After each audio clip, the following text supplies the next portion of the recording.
Bonjour. Nombre de mes turiféraires, particulièrement des nains de petite taille, allez savoir pourquoi, me considèrent comme ce que l'on appelle souvent un esprit logique.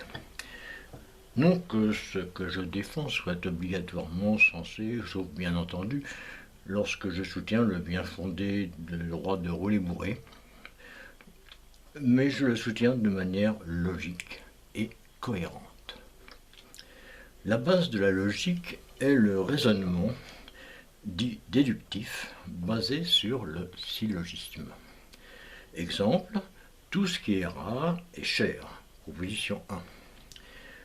Il est rare de trouver un cheval bon marché.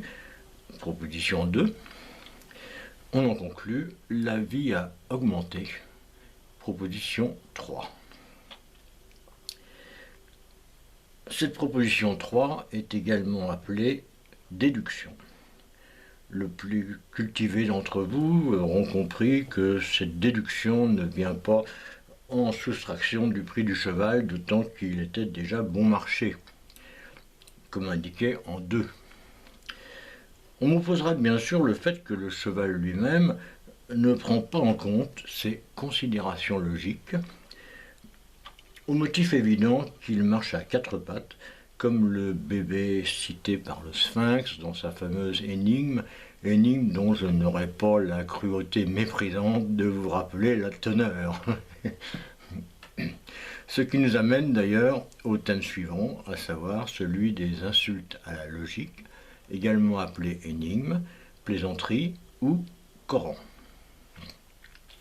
Notons au passage l'évidente complicité entre le rédacteur d'énigmes et son lecteur, tous deux avides de découvrir avec ravissement les incohérences apparentes que nous présente le quotidien.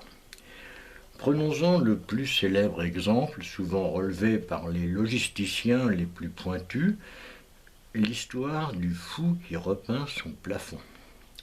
À noter malgré tout le fait que cette histoire ne fait pas état des motivations du fou présumé. De la même manière d'ailleurs que dans l'exemple précédent, l'objectif du cheval bon marché était délibérément éludé.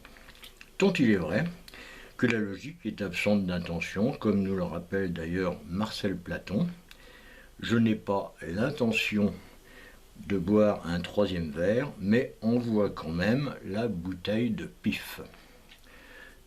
Il convient d'interpréter correctement ces anecdotes considérées comme comiques, à savoir propres à susciter le rire de l'auditeur.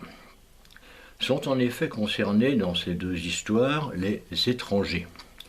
On notera au passage l'étymologie commune entre étranger et étrange.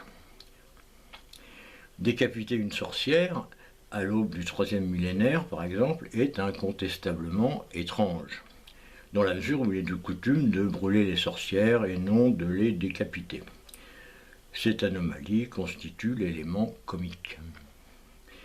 À noter la corrélation entre cette analyse et celle concernant le psychotique qui repeint son plafond. L'étonnement de l'auditeur procède surtout du fait que le cheval n'est pas mentionné alors qu'il avait initié le débat. On appelle cette démarche intentionnelle rupture de cohérence. Il y a rupture de cohérence à chaque fois qu'une démonstration débouche sur une conclusion inattendue.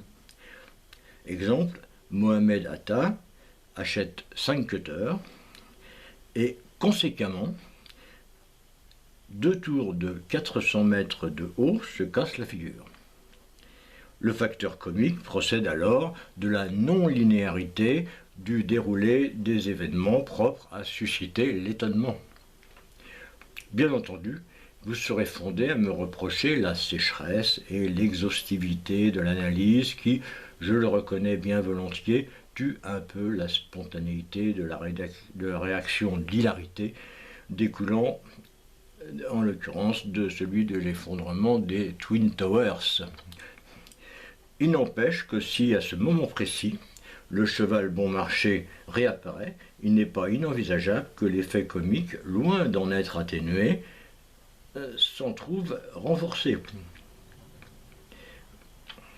On appelle généralement cette démarche humour de répétition. Mais ce dernier point fera l'objet d'une étude séparée dès que j'aurai fini de repeindre mon propre plafond. Rassurez-vous, j'utiliserai sans doute un rouleau à rallonge. On n'est jamais trop prudent avec les dingues. Merci de m'avoir écouté.